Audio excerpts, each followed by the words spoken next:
earlier you mentioned that you don't just make functional pottery, but you also make some figurative work. Can you tell me why you started making figurative work? So I'm gonna look up her name real quick because I always forget it.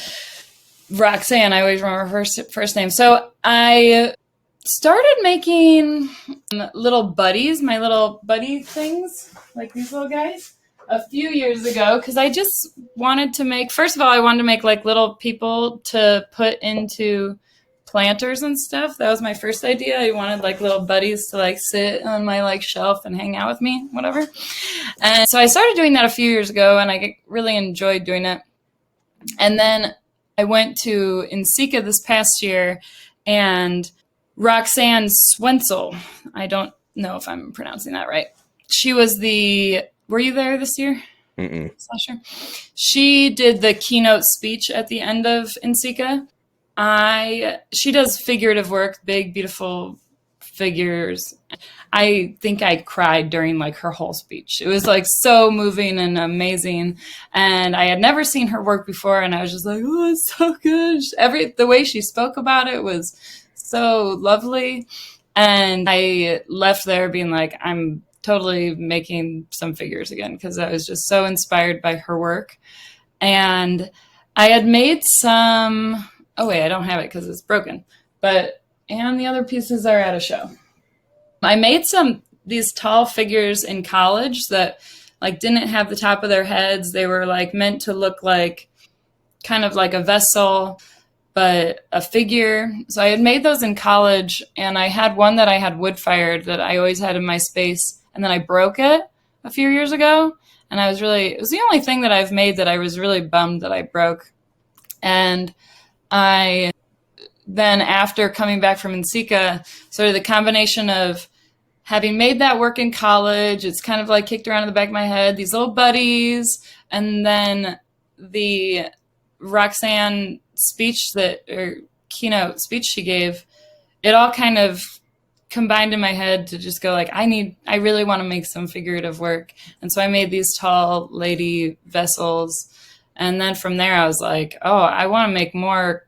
I want to get more into it. And I started reading about it and watching workshop things about figurative work. And the more the more I want to make figures. It's like becoming very exciting to me in a way that's like sparking my creative juices lately. So, that's how it came about. And now it'll probably just keep going. Until who knows when. You never know what's going to happen. But I feel like I've always got to have, even before this, I would oftentimes have like some other random little thing that I'd like tinker around with on the side in my studio to keep things interesting, because I mostly make my money through making, mugs and planters and functional work. So like a couple summers ago, I got fixated on making a hinge for no reason. It's like really into making a little door on a box, and I got completely fixated on it and like spent months trying to make, like I made a whole bunch of little boxes with little hinge doors on them. The only reason I did that, I think, was just to have like something to like be excited about and get into.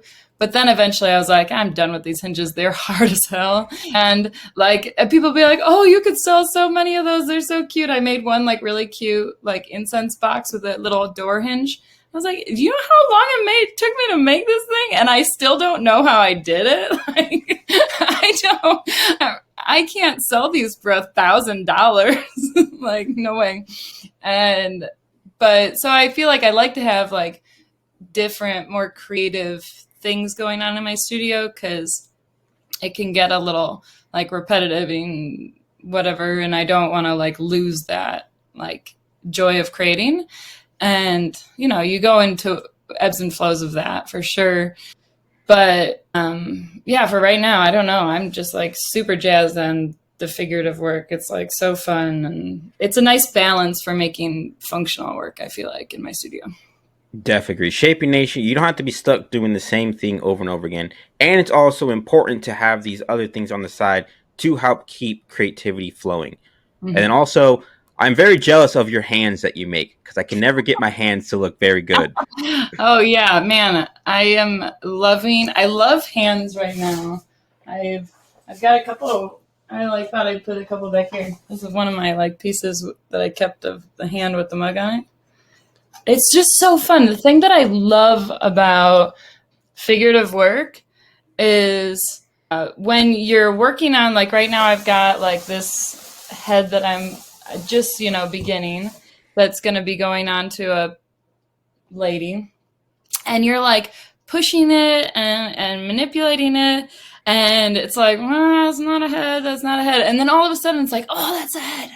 Or like with a hand, it's like, that's weird. Like I was making these little hands and I was like, that looks like an ape hand. Like this isn't a hand. And then all of a sudden you like put one little thing on there and it's like, ooh, that's it. It's like the life spark or something. It's like all of a sudden it looks like a real person. And I love that feeling.